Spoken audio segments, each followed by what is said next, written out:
కూబింగ్ ఆపండి, ఆయుధాలు వదిలేస్తాం. 3 రాష్ట్రాల సీఎంలకు మావోయిస్టు పార్టీ కేంద్ర కమిటీ లేఖలు. ఫిబ్రవరి 15 వరకు గడువునివ్వండి.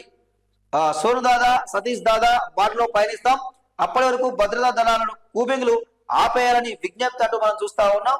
ఇక్కడ మావోయిస్టు పార్టీ కేంద్ర కమిటీ అనంతపేట ఒక లేఖ విడుదల చేశారు. అది హిందీలో విడుదల అందరూ కూడా చూసారు, సోషల్ మీడియాలో ఉంది. ఇక 3 రాష్ట్రాల ముఖ్యమంత్రులకు వాళ్ళు లెటర్ రాసిర్రు. మేము లొంగిపోతాం, ఈ కూబింగ్ ఆపండి, ఇవన్నీ వదిలేయండి. మేము ఇప్పుడు మా వాళ్ళకి తెలియాలంటే రేడియో ద్వారా ఈ ప్రభుత్వాలు కొంత సమాచారం ఇవ్వండి, అందరికీ తెలుస్తూ ఉంటాయి. మా దగ్గర అత్యాధునికమైన పరికరాలు మా దగ్గర లేవు. ఇక మేము సోషల్ మీడియా వాడము, సెల్ ఫోన్లు ఏమో వాడము కాబట్టి మేము రేడియోనే మాకు ఆధారం కాబట్టి ఆ రేడియో ద్వారా మీరు ప్రసారాలు ఇవ్వండి, మా వాళ్ళందరికీ తెలుస్తుంది. ఫిబ్రవరి 15 వరకు మాకు టైం ఇవ్వండి, మేము అందరం మాట్లాడుకొని మూకుమ్మడిగా మేము సరెండర్ అవుతామని చెప్పి వాళ్ళ ఒక లేఖ అయితే రాశారు. అయితే దీని వెనుక అసలు ఎందుకు సరెండర్ అవుతా ఉన్నారు, దీని వెనుక ఏమన్నా ఇంకా వేరే కారణాలు ఏమైనా ఉన్నాయా అనే అనుమానాలు వ్యక్తపడతా ఉన్నాయి. అసలు ఎందుకు వీళ్ళు సడన్ గా ఇంత పెద్ద నిర్ణయం ఎందుకు తీసుకున్నారు అని చెప్పి కొంత చర్చ జరుగుతూ ఉంది. మరికొంత చర్చ చూసుకుంటే వరుసగా ఎన్కౌంటర్లు అవుతా ఉన్నాయి, చాలా మంది మావోయిస్టులు చనిపోతా ఉన్నారు.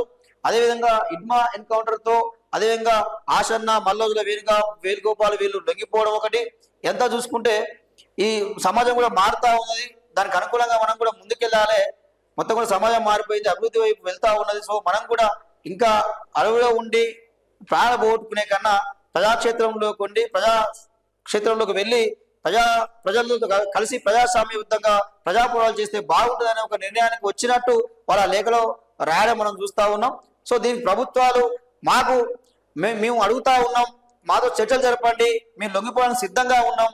మీరు ప్రభుత్వం మీరు ఆదేశాలు ఇచ్చేంత వరకు, ప్రతిస్పందనలు ఇచ్చేంత వరకు మేము వేచి చూస్తాం, మీరు అవకాశం ఇవ్వాలి అని చెప్పి వాళ్ళు లేఖలో రాయడం మనం అందరం కూడా సోషల్ మీడియా చూడడం జరుగుతూ ఉంది. ఖచ్చితంగా మేము నిన్న మనం కూడా మాట్లాడినాం, దీన్ని ఎన్కౌంటర్ పరిష్కారం కాదు.